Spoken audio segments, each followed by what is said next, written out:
तर पुण्यातही शिवजयंतीचा उत्साह आहे। शिवजयंतीनिमित्त लाल महालाला आकर्षक फुलांची सजावट करण्यात आली। लाल महालात सकाळपासूनच शिवप्रेमींची गर्दी पाहायला मिळते।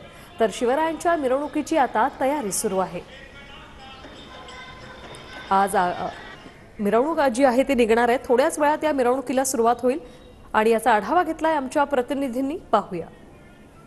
अखंड हिंदुस्थानचे आराध्य दैवत छत्रपती शिवाजी महाराजांची आज जयंती आहे आणि ज्या ठिकाणी छत्रपती शिवाजी महाराजांचं सर्व बालपण गेलं त्या लाल महालात मी आहे आणि आपण पाहतोय की या लाल महालामध्ये आकर्षक फुलांची सजावट केल्याचं पाहायला मिळतंय। त्याचबरोबर विद्युत रोषणाई देखील या लाल महालामध्ये केलेली आहे आणि पुण्यातील जे शिवभक्त आहेत, शिवप्रेमी आहेत, ते आज सकाळी पहाटेपासूनच या ठिकाणी छत्रपती शिवाजी महाराजांना अभिवादन करण्यासाठी येत असल्याचं पाहायला मिळतंय। विविध पक्षाचे नेते देखील या ठिकाणी शिवाजी महाराजांना अभिवादन करण्यासाठी येत असतात आणि दिवसभर या ठिकाणी शिवप्रेमींची जी आहे ती रेलचेल पाहायला मिळते आणि एकूणच महाराष्ट्रासह देशभरात छत्रपती शिवाजी महाराजांची ज्या प्रकारे जयंती उत्साहात साजरी करण्यात येते त्याच प्रकारे पुण्यात देखील तो उत्साह दिसून येतोय। कॅमेरा पर्सन सुशांत राऊतसह अजिंक्य धायगुडे, TV9 मराठी।